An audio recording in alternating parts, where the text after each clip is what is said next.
Hello everyone, কি অবস্থা, কেমন আছেন আপনারা? আশা করি সকলে ভালো আছেন। Welcome to my YouTube channel. আরেকটি নতুন ভিডিওতে আপনাদের সবাইকে স্বাগতম জানাই। এই যে আপনার বিয়াগুলো দেখে দেখে ভালো থাকেন। মূলত এটাই হচ্ছে রাবার বাগান। রাবার বাগানের প্রবেশ করার মূল পথ দেখেন, রেস্ট হাউস রামু রাবার বাগান। তো এখন হচ্ছে আমরা রাবার বাগানের ভিতরে প্রবেশ করতেছি। আর এই জায়গায় দেখি প্রচুর মানুষ ছবি তুলতেছে, ভিডিও করতেছে। তো আমরা হচ্ছে ভিডিও করব। দেখেন এগুলো প্রত্যেকটা হচ্ছে রাবার গাছ।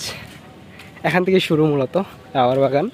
এখানে নাকি আগে চা বাগান ছিল, দেন চা বাগানটা কেটে এখন রাবার চাষ করা হয়। চা বাগানটা আর নেই, কিন্তু ডাকনামটা এই চা বাগান থেকেই গেছে। দেখেন শেয়ার একটা ভিউ, এখানে ছবি তুলবো যাওয়ার সময়। ভিউটা দেখেন একবার, মাথা নষ্ট করা ভিউ।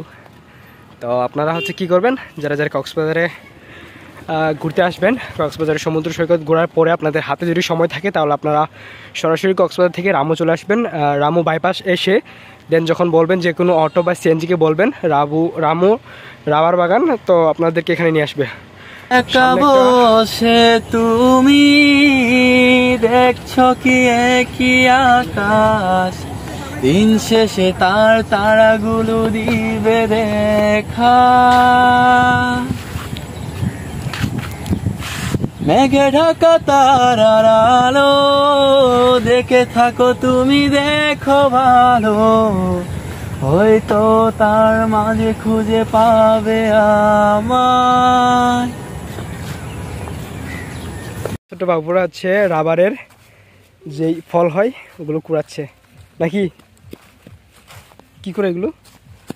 প্লাস্টিক? হ্যাঁ, এ ক্যাসা দিয়ে কি করিবা? আর এইটা হচ্ছে মূলত রাবারের ফল। ফোকাস নিচ্ছে না কেন? এটা হচ্ছে রাবারের ফল। আর এটা পেকে গেলে হচ্ছে একদম কাঠের কালার হয়ে যায়। তারপর বিচিগুলো মাটিতে পড়ে, এখান থেকে গাছ জন্মায় না। তো এটাই হচ্ছে রামু রাবার বাগানের সৌন্দর্য। তো ভিডিওগুলো আপনাদের কেমন লাগতেছে অবশ্যই কমেন্টে জানাবেন, এবং ভিডিওটি যদি আপনাদের ভালো লেগে থাকে অবশ্যই কমেন্টে বলে দিবেন। দেখা হচ্ছে নেক্সট ভিডিওতে। টাটা।